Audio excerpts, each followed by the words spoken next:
because John North, Susan Richardson Williams, and Don Bosch and I are managing lots of little cut-ins for NBC Nightly News. The balls are in the air, folks, but we appreciate you watching us online. Here's the deal. This is what we're seeing. Let's just set the scene here. Voter turnout early was mediocre. John North, what you sent out the numbers today, but it was roughly 24%. Is that right? It was around 67,000 in Knox, and so mediocre is a good word. Not as good as 2018, which was the last comparable time, and we had a lot of important races then. This one not so much, but higher than 2014. So we're sitting on this election day early, thinking, blah. Right. This one's nothing. Yeah, exactly. And now we are seeing reports, all of us are getting texts. My precinct's super crowded. I see lines. People are coming to the polls today. You've had that, and that's been going basically all day from what I've heard. I don't know about you guys. And then the other thing that I've been hearing as well, and I know the station has, is this equipment is broken. This scanner doesn't work. They don't have enough printers. Right. They've, it's sort of like, wow. I mean, you don't usually, in Knox County anyway, you don't usually typically hear about, maybe except for one instance where there's a problem with equipment. It's been more pronounced today. But John, we've not heard anybody that didn't get to vote because of an equipment failure. That's right. Maybe, maybe not, and here's why I say that. Let me just give you an example. I talked to Gloria Johnson, who, as you know, patrols her precincts pretty like a hawk anyway, and she said she was at the Methodist Church downtown, which is, I think it's 11, which is a key precinct in her district, at lunch, and she's standing in line, and the line's so long there are 3 people who had made time just to go vote at that time and turned around and left. And she was like, they're probably not coming back. I don't know. Yeah, I heard the same thing out at Shoreline, which is right off Pellissippi. There was a printer broken, and the line was an hour-and-a-half wait, and there were people who had come at lunchtime, you know, thinking they'd run right in and had to leave. Hopefully, they came back. Here's what I'll tell our online viewers, because this is critically important. The Secretary of State's office needs to hear about this when there is a problem. Right. Because I'll tell you, at 4:47 tonight, one of our producers emailed the spokesperson, Julia Bruck, for the Secretary of State's office, saying, have you heard about any problems? And there was the one problem that we talked about here in Knox County with a delay in a machine that wasn't working. And Chris Davis and the election administrator and others got a new machine in there and got things back and running fairly quickly. That was the only report statewide that they'd heard. So we're giving some anecdotal stories here. If you're watching us and you have heard about problems, you need to contact the Secretary of State's office, because that is the real the ultimate answer, right. It is, yeah. The So I just wanted to make there. that point. Yeah. So Susan, your thoughts on what John North's laid out? Well, on the numbers, it was a beautiful day. Who would have ever thought? Probably the nicest election day we've had in a long time. 80 degrees and sunny on November the 8th. Yeah. And so I think it did encourage people who maybe would not have gone to vote to get out. Early voting, my sense was that there were a lot of seniors voting, and the numbers bore that out. I think we looked at some of the numbers. It was like 72% were 60 and older. 1% were women 18 to 30. Don believes that has changed today, and we'll see. Maybe it did. But as a rule, I think seniors do go vote early. They don't want to stand in line for an hour and a half, you know, so we saw some of that earlier. One other piece of that, just to remind our viewers, in the last few years, we have seen more people vote early than on election day. It might be interesting, Don, if that flips this election. It would be an anomaly, I think, because I think the future is going to be early voting. But I also, you know, to the issue of ballots, you know, ink running out and paper ballots not printing and things. Guys, sometimes technology isn't the devil. And when we used to have nice computer scan bubbles, it worked pretty well in Tennessee. Say what you might about other states that Trump claimed there was election fraud, never proven. But it's worked. We've not had that problem in this state. Maybe we should think about some better technologies. We are interestingly, the #1 state in the country in election integrity. Yes. Whatever that means. Those signs were up at the polling place where I Yes. went today, Yeah. 24Q. I'm not sure exactly what that means, but it sounds great, doesn't it? We have never had any problems Yeah. that have been borne out as Don referenced. Let's talk about a couple of the races, John North, and we'll start in the 18th district because this is an open seat. Eddie Manis has held that seat for one term, decided against running. Elaine Davis is the Republican in this seat and being challenged as well for it by Greg Kaplan. Now, he is the Democrat. We saw some negative campaigning in this race, some charges of racism in this, or at least prejudice and an altering of Mr. Kaplan's image in some flyers. What do you make of what's transpired in that one? Well, that's one of the two that everybody's sort of looking at with great interest. The rest of them probably aren't very exciting. You know, it seems like often, I should say, at the last minute, within the last week or two, you have something like this happen that sort of offends people, and it's sort of like, okay, that's way over the line. I don't know how much of a difference I've seen it make here, to be honest with you. I'm not disregarding what emerged in the objection that Greg Kaplan had. I'm just saying I don't know, but. You know, I think it is safe to say that we will all take great notice of what happens tonight in that race, either for the Democrat or for the Republican. I think we will get a solid message of one kind or another from that. I think it's important to note too that that mailer did not come from the candidate, Right. Elaine Davis. It came, I think, from the House But nor caucus. has she disclaimed it. Well, that's She but did that's not convenient. disavow- but That's that- convenient, right, though, but right? Yeah. That's how you have the what did Tennessee- Al Gore call it? Plausible the deniability. Yeah, Right. plausible deniability. But that happens in every race. I've been doing this for a long time. I don't like negative campaigning. I don't like distorted mailers. But guys, they work. And Well- as long as they work, they're going to keep sending them out. If that works, that's a party I want nothing to do with on any Don, your level. party has sent out negative things. Don't go there's there. negative and there's overt racism that reeks literally of World War II, and that's what happened here. And I know Elaine personally. Consider her a friend. She used to work in my office. Right. But I'm telling you that just the simple fact of her not disavowing it, okay, because at least when that's happened, the candidate typically will disavow something that bad. And it didn't happen. Now, to John North's point, does it make a difference? I don't know. I think it tightened it up, but we'll see. And remember, the Republican that held that seat, Eddie Manis, was a moderate. I mean, was as moderate as your party could have put forward. And so it'll be interesting to see I what will happens. tell you, so we all know Victor Ashe, and he had said he has talked to people who were on the fence. You may have heard him say this Right. as well, in terms of who they were going to vote for, but that ad made them say, okay, I can't vote for the Republican in this situation. That's not I acceptable. I do know some Republicans that I consider moderate Republicans who will vote for, who said they were going to vote for Greg Kaplan because of that. I don't know how many, but Right. you know, It may not again, take that many may in a not district like take that. many. We were talking about that district a couple of years ago. You know, had a very tight race last time Martin Daniel ran. I just want to remind our online viewers, we're watching election results carefully. We're 41 minutes into what should be the count, and we don't have Still numbers zero. yet, in part likely because of the turnout we've seen. And those lines mean if you're in line at 8 o'clock, you have a chance to vote. They're not going to turn people away. So that's why we don't have the unofficial results just yet, but we'll bring them to you as soon as we get them and the analysis from our panel. The other race that I really want to touch on is District 90. Now, this is funky because 90 came out of nowhere anyway. This is Gloria Johnson's seat to lose, in essence. District 90 is a new district because it was redrawn by the legislature because of redistricting and the census rules. So it's a new district, but she is essentially the incumbent in this district. She is the Democrat and an outspoken one in the state legislature. She is being challenged by Mr. Posey, who has really stuck to his guns as far as a pretty conservative, right-leaning candidate. Susan, how do you think this race shapes up? I don't know. A few days ago, it was a total toss-up, according to the caucus polling and some of the polls that I had seen.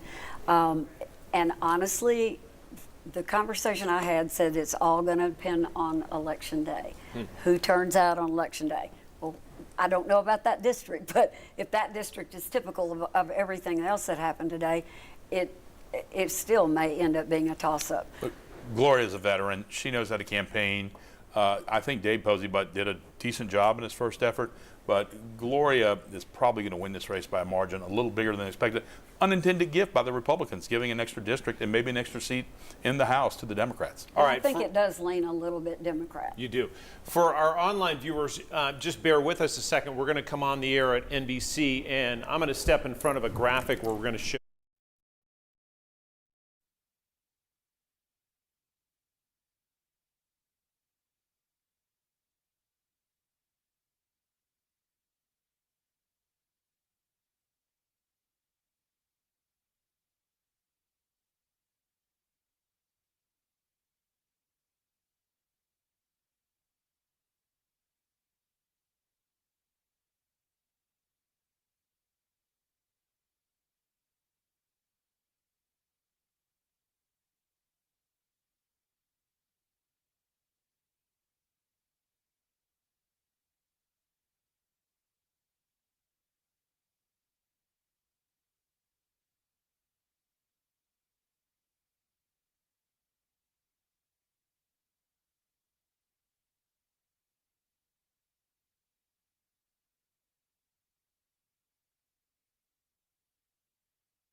several breaks with NBC coverage, so we've got to say what's happening in Knox County. What is happening at the moment, John, is we don't have election results. Why is that for somebody who's just tuning in and saying, hey, it's 8:50, why do you not have election results? I think Chris Davis is just hovering with his index finger over the go button, but it's been a long day, election administrator.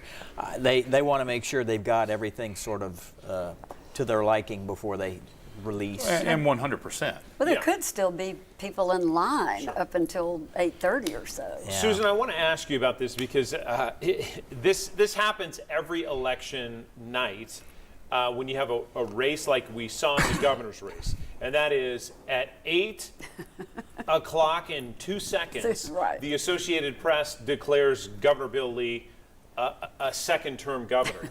How does that happen and why? Well, they do exit polling, as you well know, on the networks, and they have bellwether counties, and it's all a very sophisticated. I mean, it seems sophisticated at least that they could call them that early. And to be honest, I think even Don would have called that race pretty Sure. early. Dr. Martin, I never met him or anything, but I thought he was a decent candidate, but he didn't. I don't think he spent much money. I haven't seen any advertising or anything. And Bill Lee ran feel-good ads. I mean, everything that came on was just made you feel like you were Jason waving Martin, a flag. Dr. Martin ran good ads in Middle Tennessee, Yeah, West we Tennessee. just didn't I see think he him over wrote here. right. He didn't have enough money to come over to a hard red area like East Tennessee. A great candidate for our party, but right now is not the time for a gubernatorial candidate to get traction. The other thing in Tennessee that's happened, and it's incredible to me, but we give our governors 2 terms. I mean, not since Ray Blanton have we had 1 term. An indictment will fix that. An indictment did help with that.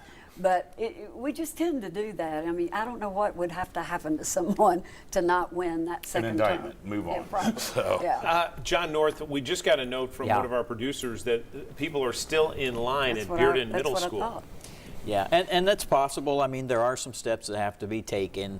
We did see throughout the afternoon that there were some lines forming. Bearden Middle was one, Bearden High School was another. There are several out there on that western side where we had lines, and they're just not going to cut these figures loose until... And I Until think even everybody's beyond the gone. western side, I know there was a Green Magnet very late, 7:30. There was quite the crowd, so it may be across town. And I think Sarah Moore Elementary had quite the crowd as well late this evening. We're going to show that precinct map as we move into election night for those of you watching online. If you tune us in at WBIR throughout NBC's coverage, we'll show you that precinct map as well that divides where people vote. We all have precincts, if you voted today, that you have to go to. You can't do what we do in early vote and go to downtown West or downtown itself. So stay on the lookout for that. Anything else? I want to touch on this because this is an unusual election because we have 4 constitutional amendments that are proposed. These are changes to the Constitution. John North, what do you make? Let's just tell people the hurdle that these have to achieve in order for them to be embedded in the Constitution. First of all, you can only have one of these elections with constitutional amendments when you're voting for governor. You have to have a gubernatorial race in order to also be considering constitutional amendments. You have to have, now this sounds simple, obviously, you have to have more yes votes than no votes. Well, duh, okay, we got that part. But then there's the second part, which Unless is you're running for president, by the way, but that's another talk. But the second part is the one that some people just kind of struggle over. Okay, so we have 10 people running for governor today, 10 on the ballot. For this hurdle, you have to add all of those votes cast, and then divide that by 2, and then add 1, and the constitutional measures must all pass by at least that margin in order to go. So, for example, let's say we had 1 million votes cast for governor today. That means that in order for 1, 2, 3, or 4 to pass, it must be 500,000, 50% plus at least 1. 1 vote. And Susan, do you think that people will pay attention and actually vote for these amendments, or will they skip them because it's a lot on the ballot? It's a lot on the ballot. When I voted, people were reading them. They were sitting down with their paper ballot and poring over them. And you know how complicated they make them when they put them on the ballot. Generally, people just go, well, I'm not voting for that, it's too much. And that's why it's very difficult to pass. I mean, to get that threshold is tough enough. But then when you have these long, wordy amendments, and they were very wordy. And sometimes a yes is a no, It's a no, and a no exactly. is a yes. And I think people suspect that. Well, I sure do. So generally, they will vote no just because. That's what I said. The caption on Amendment 1, right to work. I always Right. said the caption should have been right to work for less. And so, it really was deceptive. It's an anti-union bill and, taking bargaining power away from workers, arguably. I know Susan and I have some philosophical disagreements about that, but they're fair arguments. But those things said, they are complicated, and that's why we tell people on this show, go read these things ahead of time. And here was what was not complicated. a couple of them weren't complicated. No, Not right, as they're not, complicated, no. right? The idea that somebody who is in the clergy can hold a Right. seat in the legislature, we already see it happening. This was cleaning that up. Another one was cleaning up the fact that we need a succession plan in case the governor is somehow incapacitated. That's not too hard to Or I comprehend. think temporarily incapacitated. Temporarily incapacitated. Right. That's an Right. important point. So It thank is. you for putting Right. that in there. And then the issue of having slavery in the Constitution. Right, taking the word slavery out, because what it was is it said slavery is unconstitutional, except in the case of prison labor. That's meaningful because we have, now that we are privatizing prisons, frankly, the private companies are using that to increase their margins. You know, if I get to go out and hire 17 cents an hour labor, I can make a little better profit. John North, another thing that people should know is it's hard for the legislature to get a constitutional amendment Yeah. to this point. Yeah, it takes a long time. You have to go through, I think it's a couple I sessions. think 2 or 3 Yeah, sessions. it's a very arduous process. You have to be committed to it. You have to be patient. And that's why it's so, and it should be. If you're going to change the state constitution, you should have had to go through some steps. And that's one reason why. Not a bad thing. I was just going to say, I don't know how much longer we've got with our viewers, but I would also pay attention to Kentucky, because tonight the abortion question is on, speaking of constitutional amendments, for the state of Kentucky. They're going to be considering the same language that we had back in 2014, which is to say, the question is essentially, there's nothing in the Constitution that ensures the right to an abortion, yes or no? Right, it's really a anti-choice provision the way it's written, and basically saying we're not going to protect any personal freedom that involves women's reproductive rights as part of our state constitution in Kentucky. So it'll be interesting to compare Kentucky to what happened in Kansas a few months ago, which I think those states mirror each other, and Kansas overwhelmingly protected women's rights. All right. Well, we appreciate those of you who are watching our short stream here online. More analysis from Don and Susan this weekend on our Sunday Public and Political Affairs program, Inside Tennessee. We'll certainly break down all the results, none of which we have right now, unofficially or officially, because Knox County has yet to post any at the moment. So we will keep you posted on that. We appreciate you watching the screen, and we will see you on television here in a matter of minutes with more analysis from Don, Susan, and John.